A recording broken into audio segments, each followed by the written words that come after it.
Kryeministri Edi Rama ka njoftuar një tjetër rritje pagash që do të nisë nga muaji qershor si pjesë e politikës për rritjen reale të ardhurave dhe mbrojtjen e fuqisë blerëse. Në podcastin e radhës Flasim, kreu i qeverisë tha se paga minimale në vend ka rritur në 500 euro, ndërsa ajo mesatare është rritur me 10%.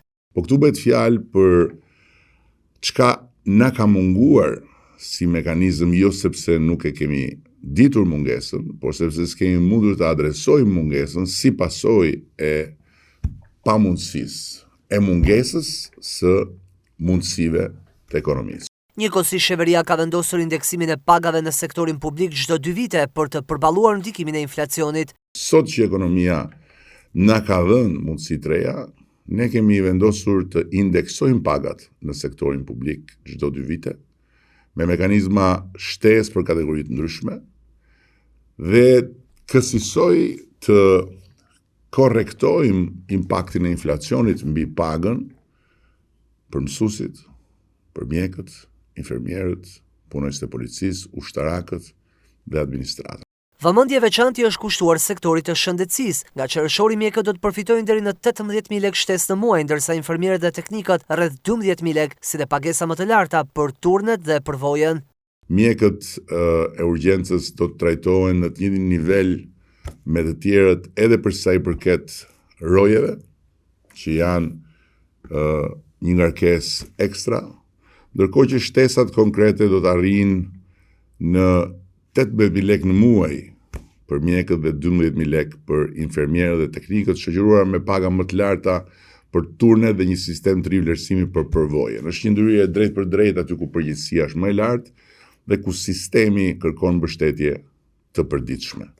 Është një politikë e qëndrueshme sepse është një rritje ekonomike e qëndrueshme dhe janë mekanizma të nevojshëm, por që kjo rritje ekonomike i ka bërë të mundshëm dhe patjetër edhe të matshëm në atë që është llogaria e çdo familje që jeton me punë ndeshme.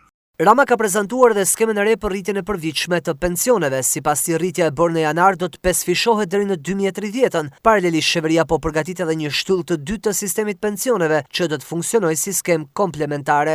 Ideja është shumë e thjeshtë, çdo punonjës që zgjedh kontriboj me një shumë të vogël nga paga e tij, për shembull 1 euro në muaj, do të ketë një kontribut të barabartë nga pala tjetër, shteti ose punëdhënësi në sektorin privat.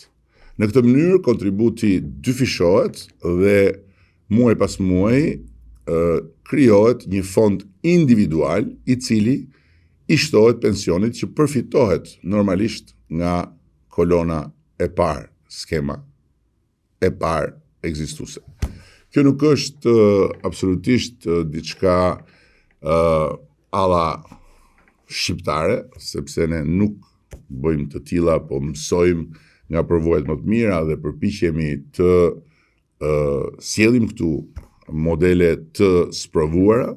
Pra është një model i mirënjohur që krijon mundësinë e krijimit gradual të një fondi pensionesh për më shumë siguri për individin dhe për një lidhje më të qëndrueshme mes punonjësit dhe punëdhënësit, shtetit apo privatit. Një mekanizëm sigurie financiare për moshën e tretë dhe e përsëris një mekanizëm komplementar që nuk e prek, po e forcon mekanizmin aktual.